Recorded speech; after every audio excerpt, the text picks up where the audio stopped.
it's worth asking, how long will Fox keep using the 20th century logo in the 21st century? Will they be watching a screener in 2345 and some intern will finally pipe up, we really should update that, and the studio heads will nod quietly in collective realization? Fox is dead, folks, especially because of the fact that they now became the 20th Century Studios. Good. Say bye to Fox. It's dead. Nice try, DreamWorks, but you're not going to distract me from noting this 47 seconds of 2 logos. Why does he sin the amount of time that it takes for logos? I mean, they're 47 seconds. That's not taking up the entire movie, is it? I mean, we had a time in 2009 where horror movies like to basically go 45 minutes and then reveal their title. Once Upon a Time. Yet another DreamWorks movie opens with a shot of a storybook on Once Upon a Time riff. The only thing left to do to ensure brand loyalty is to now show a montage of a character doing disgusting Shrek-style poo things. As per the course for regular DreamWorks films, ? I mean, How to Train Your Dragon never did that. At all. And yet it's one of the most praised movies ever made. Wow, these trolls sure do look a lot like Stitch from Disney's Lilo and Stitch. Hey, where'd all these lawyers come from? Scrap recap. Remember, it's a scrap recap there, Jeremy. So therefore, there are no copyright lawyers. Especially because the trolls don't really look like that. The Bergens didn't know how to sing, or dance, or even hug. Sure, these Bergen assholes are assholes, but resorting to wedgies as a form of communication? No, that is not really communication. Remember, she did not say sing or whatever. Singing is a form of communication. Hugging is a form of physical contact. And wedgies were not a form of communication. They're a form of physical contact. But because the Bergens are so miserable, they think that it is the only form of communication that they have. For some reason. Eating a troll made them feel so happy. They started a tradition. I'm not surprised. Trolls are apparently 40% hair and 60% pure MDMA. That's become a complaint or something. That it's like, oh, these trolls are like drugs or something. And I get that. I mean, the sugar high and the happy stuff, but like, no. They're not. Once a year, every year, the Bergens would gather around the troll tree to taste happiness. But why once a year? If eating a troll makes the Bergens feel so good, wouldn't they be gobbling them up by the bushel? There's a Bergen named Larry that's totally addicted to that and is sneaking them off in a Ziploc bag or something and binging at home. Trollstice was declared as a holiday in the holiday special. And that's why it happens once a year, is because it's a holiday. Sweet. You do realize that the Bergens do have their own lives somewhere, right? Right?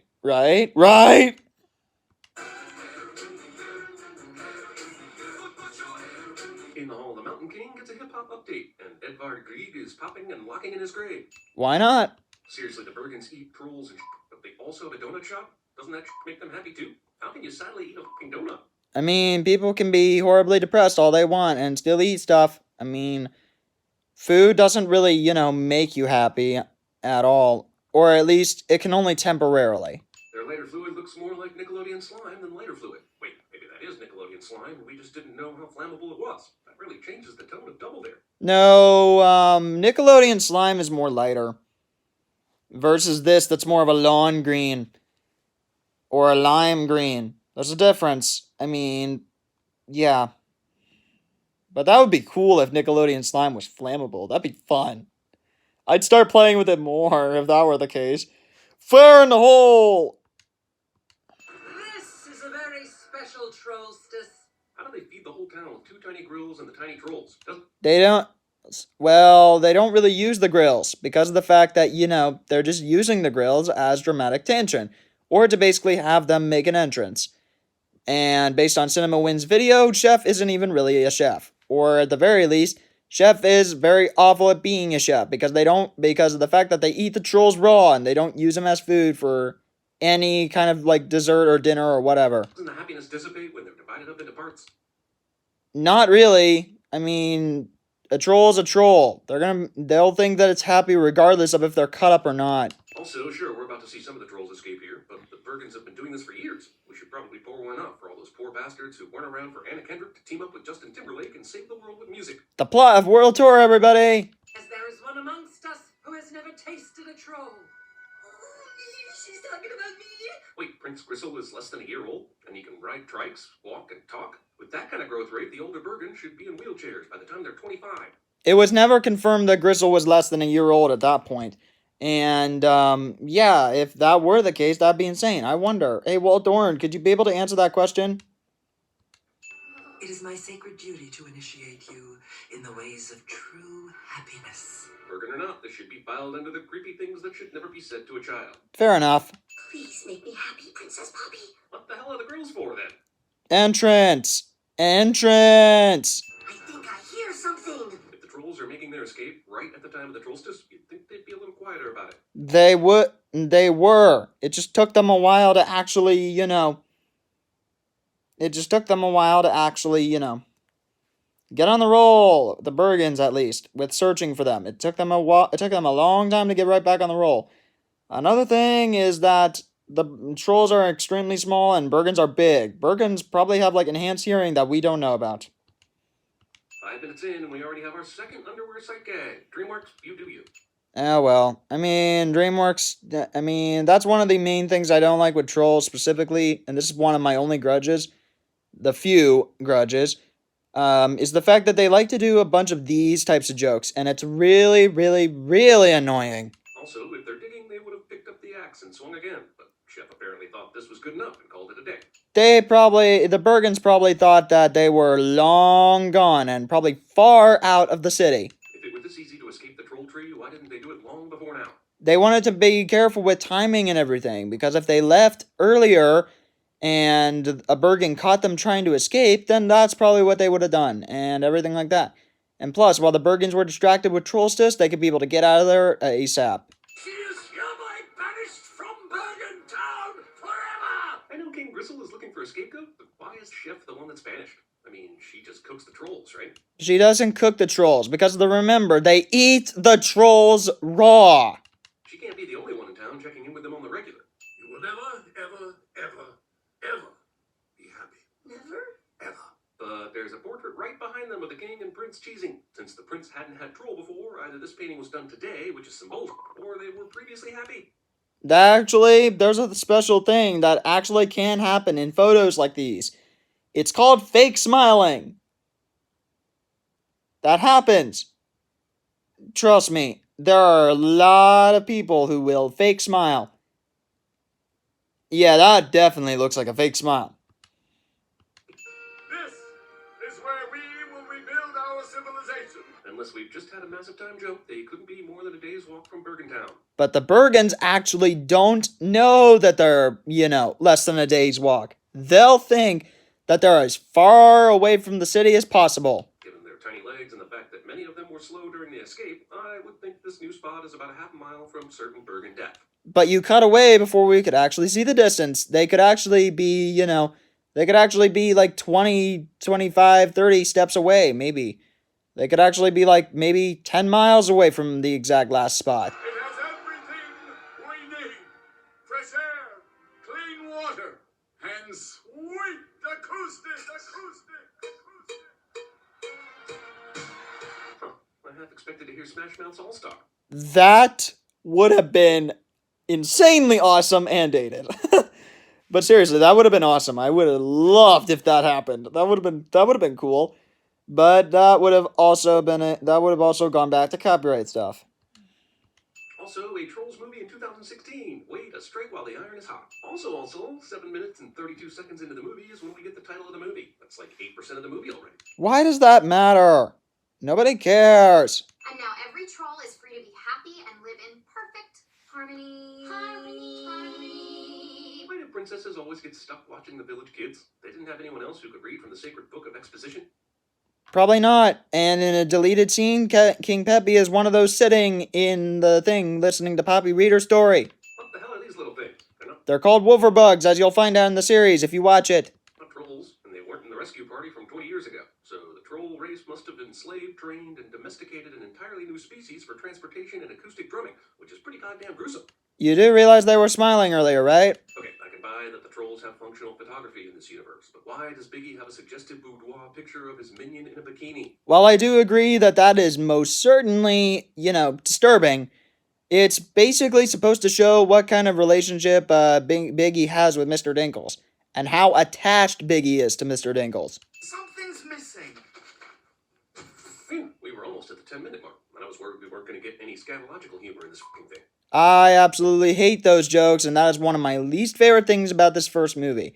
Other than that, there are a lot of things that are fine, and my job here is to basically point out all the logical fallacies. I can hear you from a mile away. If I can hear you, so can the Bergens. But they haven't. The trolls have presumably been doing routines like this for 20 fucking years with not one of those fuckers hearing them. Remember, the trolls are extremely small, and they think that they're far away. So therefore, while it'd be loud in their universe, it'd be soft in the Bergens. The Bergens are coming! Ah! Hang on, I thought trolls were always happy. Shouldn't their funerals be more like New Orleans wakes? First off, they're not always happy, that's the thing. You can even see that troll over there frowning. There's no reason. And this is one of the subtle, more darkly humor jokes that basically told them that trolls aren't always happy. Remember that. They may be said to be the happiest creatures, but they're definitely not the happiest because there's no such thing. Also, without Brent showing any advancement in age, this clown troll worked at a party, fell in love, got married, and then died. That's probably because of the fact that this may have all taken place in months. Because, you can't really grow older with years. So that could be a possible joke, is that it all takes place in months. However, that's kind of insane how how the clown died within months. So, Walt Dorn, I still want an answer to that question. Also, thanks, Troll Mortician, for searing this nightmarish image of a clown troll corpse into my head. Especially sewing their eyes shut. What the heck? I don't do happy. But why not? Yes, he's had a traumatic event in his past, but he's a troll, and trolls seem to be genetically predisposed to happiness, but Branch is all rebelliously sad. That's like a cow consciously deciding not to produce milk. But you do realize that could be out of survival. It doesn't have to mean that Branch is trying not to be happy on purpose or anything like that. It's basically him saying, I can't really deal with my happiness trauma and everything right now because of the fact that I've got time I need to use to survive. Some folks just don't want to be happy. Right, but they aren't folks. They are a species of perpetually happy trolls. So it seems that they shouldn't be as dismissive of his behavior. They should treat him more like he's a psychopath. But even then, the other trolls can't really be psychopaths and try and hunt him down or whatever just to see what's going on with him and make him happy either. Take that. Cool trick, but these poor trolls are stuck up in the air for the entirety of the party, spinning and spinning, instead of enjoying it with their friends below. I don't think it really matters to them. Damn, it's almost like this script was written by 47-year-old dudes that were forced to come up with how they think young millennials talk. Hey, it was. Fair enough. I actually agree with that statement, so put it up there, Jeremy. This movie is basically the ant and the grasshopper fable, but with glitter feces and clown corpses. Were they always capable of this glitter supernova? And if so, wouldn't they have tried a test of this before? Oh. Probably. Maybe in another night or something. I don't really know. We don't really get any time for that. So, Poppy is overexcited, but she's not an idiot, right? The music and noise is one thing, but why would she authorize this obvious glitter flare within range of everyone nearby to see? That's because of the fact that they have no idea that the Bergen is watching them, or other Bergens are watching them. Also, the king is right there at the party. Shouldn't he at least put a stop to this? Remember, he's probably condoning the party. I mean, he's Poppy's father. The dude's been through the scourge and escaped from the Bergens since the beginning. So the chef has been rogue for the last 20 fucking years, but hasn't had a whiff of troll until now, and she's right next to them? It's pretty, but I think this troll village is a little more Pandora than the filmmakers intended. No, you would have made the forest much more bluer, and you would have made the water a little bit more beige-ish. Gotcha. Or turquoise. Really, movie? Can there not be one animated non-Pixar movie that doesn't have the character poops when scared cliche? I would say you're better than that, but after previously watching this, I know that not to be true, so carry on, I guess. Poppy's hair somehow has the strength to tug firmly against Chef's grasp, even though Chef's been picking up the otother trolls by the hair until now. Chef has... Yeah, I don't get why they, didn't stop doing that. And I was also confused of why the trolls don't try and get out of Chef's fanny pack, but, I'm pretty confident it's because if they tried to get out, Chef would have been able to grab them and put them back in. Access to many other trolls if she'd just spend a little more time looking for them, like, she's been doing for the past 20 years. One of the things that I really don't like here, Jeremy, is the fact that you're excluding some details. In a specific scene, it was said that Poppy told the others to camouflage, and because of this, Chef doesn't see any of the other trolls. So, don't leave any details out when it comes to reviewing something like this, or even counting the sins. Instead, it feels like you're just coming up with these sins just to tell jokes. I need to look at this invitation. Okay, so it does look like it's been, it's been fixed or whatever. Branch decimated this invitation when Poppy gave it to him, but it's magically without a scratch here because we need a reason to like this character. He probably fixed it somehow. There's probably magic, something, I don't know. I mean, there is magic here in this universe. Also, Grump secretly wants to join the fun cliche. You can say it's a cliche all you want. Sorry about that. You can make it a cliche all you want, but here's the thing. We can immediately fix this and, we can make it unique again. Will you go to Bergentown with me and save everyone? There are still like 30 trolls left in the village, but Poppy goes to the one dude that doesn't get along with anyone to ask for help. That's because he knows more about the Bergens than they do. You told me not to throw the party, and I threw it anyway. It's not throwing the party that was the problem. It was shooting fireworks in the air that basically said, "Delicious trolls here." Yeah, fair enough. And it's my fault they were taken, and now I don't know what to do. Why don't you try scrapbooking them to freedom? Jesus, this movie cast maybe the two most likable leads in the world, but gave them such huge character flaws that it's impossible to root for either of them. Don't worry, they'll develop over time, and that will fix everything. Hey, anytime, Poppy. See you in 10 years. Branch clearly doesn't expect Poppy or any of the trolls to live that long. And what do you think? They'll probably have moved on by now, and who knows? Since they'll probably do the same thing again, and the Bergens will probably find them anyway. Poppy wasn't gone long enough to let everyone in, which means they got through all of Branch's locks and traps, meaning his bunker building skills are horseshit. I'm okay with that criticism. Non-consensual hugging. Okay, that joke was funny, I'm not gonna lie. That joke was funny. And I'll explain when I get to the review part of this thing. This journey to Bergentown is suddenly fraught with peril, but just 20 years ago, the king let a bunch of slow-ass trolls out here in less than a day. Were there many more trolls that didn't make it during the trip that we don't know about? First off, they took the tunnels last time. This is pure nature. Also, if this is how dangerous the jungle is, then they may be safer with the Bergens. They just try and eat them once a year. Will you tell him and bring it? Poppy survives this. Fair.